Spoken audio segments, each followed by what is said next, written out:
events management industry counts their losses, one of the pioneers, Mrs. Yewande Zacchaeus, who is the CEO of Eventful Limited, is also a guest on the show.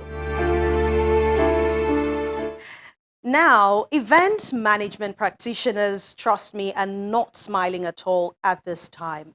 Mrs. Yewande Zacchaeus, one of the pioneers, gives us an insight into how much damage COVID-19 pandemic has done to their industry and the way forward.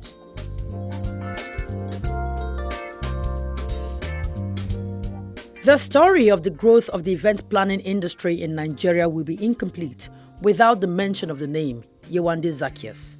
She is the CEO of Eventful Limited and one of the pioneers of the event planning industry, which has over the years provided employment for lots of Nigerians.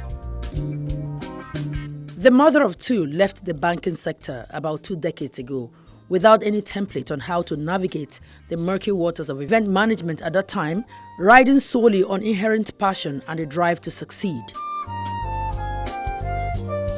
18 years down the line, she's credited to have changed the face of this line of business and made it more attractive and professional enough for others to come through. The industry she pioneered is under a huge economic threat as a result of the coronavirus-induced lockdown. I mean, as you know, our industry is based on people-to-people contact. Anything to do with events means that you are gathering people together. It means that people are in social contact. So when you have a disease that is inimical to that, and when the only way to get out of it is to ensure that people are not near each other, it hits at the very essence of our business. So it has really, really impacted the events and hospitality business in a way that we can't even begin to imagine yet. Remember, we were meant to have the beauty souk in March. And at that time, I think we only had 1 or 2 cases. So it seemed as if we could still go on. But, I just woke up on that Wednesday morning and I was like, it's all the news all over the world that, this can't be right. Health and safety, even if just one person comes into this space. And the morning we postponed, it was later that afternoon that the Lagos State government said gathering of no more than 20, or was it 50 they started with? 50 at that time. So, it was just as well that we did it. It may be a pandemic-induced break, but she has decided to make the most out of it. When the whole world stopped, I actually was quite grateful to just take that break and just stop with the world and just rest and think and just renew myself, re-energize. Well, that's for me personally. But for my business, what we've used the time to do is also, there's so many things that we're too busy to do. So it's time to do that. It's time to begin to look at, the way that this lockdown and this disease is going to impact our business. Begin to look at what we're going to do next. This is no doubt a period of great uncertainty, fear and despair. She, however, advised Nigerians not to give in to the pandemic, but remain positive. Make sure that everything they say we should do that will help us get over this period as quickly as possible, we all must do. Then don't be afraid, because fear is rampant right now. People are very, very worried. People are worried about losing their livelihood. People are worried about losing their loved ones. But this is not a time for us to be afraid, because if we're afraid, then we're going to give in to this pandemic. A lot of people don't plan ahead. Now you need to begin to plan. What will you do for the next 3 months? What impact is this going to have on my business? Am I going to be able to pay salaries in 3 months' time? If I'm not going to be able to pay salaries, what do I plan to do? Is there anywhere where I can get funding short term?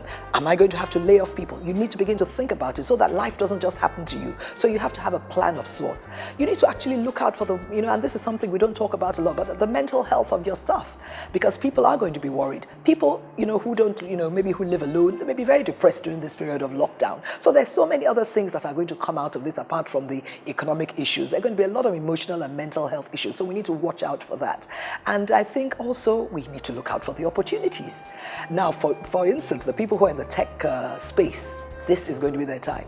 I mean, without a doubt, a lot of businesses are going to have to move into digital and virtual spaces. So we're going to need people to be creating all kinds of apps for us. So we have to look out for opportunities as well. So this is a time, it's at a time of crisis also. That is a time of opportunity. Now, the effect on your business, how ready are you for it? We need to take health and safety a lot more seriously now in this country, everywhere in the world. I mean, we need to have standards and maintain those standards. For instance, when you rent a venue and you say you're going to have 800 guests and we end up having 1,200, that's not going to happen again. We may have to have the situation where they have abroad, as you come into a venue, there's a ticker system, and once the number of people are there, you don't allow people in until other people go out. We may have to have statutory spacing. Only this number of of seats per table, and there must be this number of meters between tables. These are all the kind of things that may come out, and these are the kind of plans that we need to have.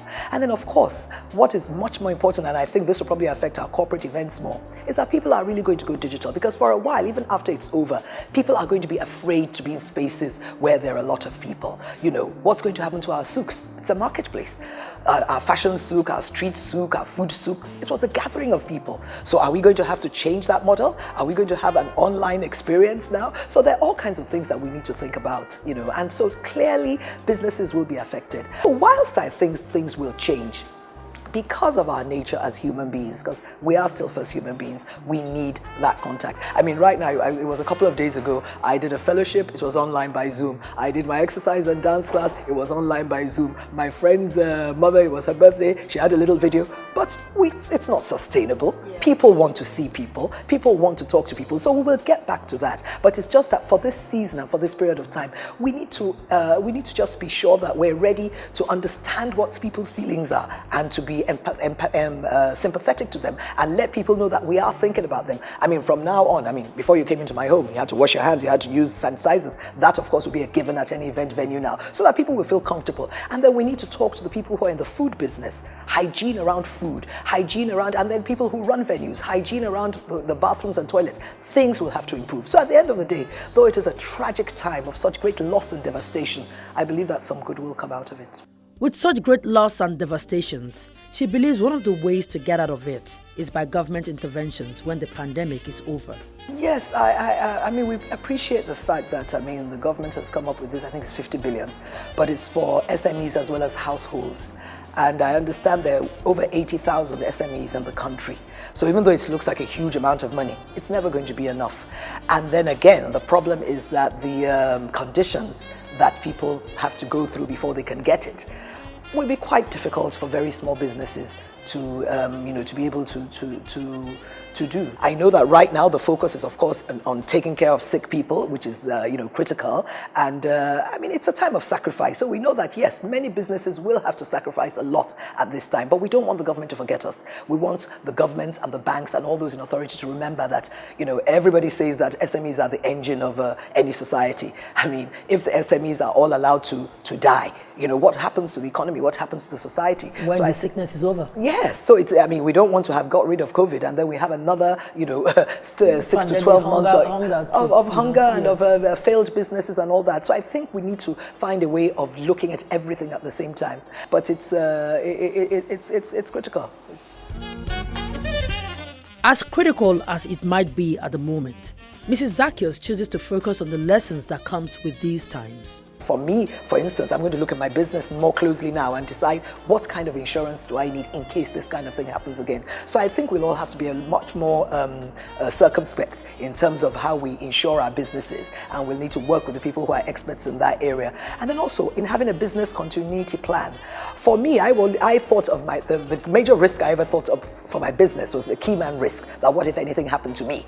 And I have just appointed the most senior person in my office, Fisaya Beecroft, as Deputy Managing Director, to take care of that kind of, whether I retire or anything else happens, God forbid. But I never really thought about something happening to the business because something had happened in the entire world. So a lot of small businesses will now begin to think of business continuity plans. So what happens? How do we work? A lot of people are talking about working from home. Can we really do that here? Most of our staff, when they come into work in the morning and the generator is on, you can see everybody plug in their phones. Are these people going to be able to stay at home and be online working 24 hours? So the reality of our situation is that working from home may not be that easy. Now, when we look at the situation right now, one might just want to think that this will affect the economy so bad that maybe we may not be able to recover in the next 2-3 years. But are you optimistic that we might just bounce back? I'm an eternal optimist, and I really believe that if, by God's grace, with all that the government is doing, we're able to somehow, contain the spread in Nigeria, a lot of events are being shifted to third and fourth quarter. So what I'm seeing is, yes, for the second quarter, people are still going to be very wary. There won't be much going on, but I believe that by third, fourth quarter, the business will come back. And what will happen, of course, because as we get people rescheduling their events, we're now going to have back-to-back events. So, it's not a time for us to lay off people immediately and say, oh, wow, we may have to reduce salaries. I mean, that may have to be a reality. But no matter what, 2020 will be a year that we shall all remember for many, many years. But I think even right now, for me, as I always say, I'm somebody who's alive that can run a business. So for me, the first priority right now is what the government is doing. Let's just stay alive. Let's just keep everybody alive so that we can be there at the end of the day to still come and run these businesses and grow the economy. Now, just like many, Mrs. Yewande Zaccheaus is hopeful that this too shall pass. Now, practically every sector in the country is bleeding right now, and trust me, we can only remain hopeful. Amen. As we pray for better days ahead. Please be health conscious. Keep your hygiene. Keep everywhere around you clean. Wash your hands. Use your hand sanitizers and maintain social distancing. Please stay at home if you are not on essential duties. That's our advice for you as we manage the situation at the moment. But that's our program for today. Thank you so much for watching. Keep up with all our other features. Go to youtube.com/channelsweb, and you can follow us on Twitter. Let's get your feedback. If you want to find out details about the program, just call that number and we'll be here to answer all you need to know. Thank you so much for staying with us and watching today's edition. I'm Anne Nwawadu. And I'm Ogechukwu Ose. Like I always say, we want to meet you alive next week, so stay safe. Now, trust me, some people have been using their lockdown time judiciously. And we now leave you with a bit of this song, We Shall Overcome, released by the Anglican Bishop of Lagos, His Lordship, Right Reverend Dr. Humphrey Olumakaye, and his wife, Professor Motorayo Olumakaye. We shall overcome. We shall overcome. We shall overcome.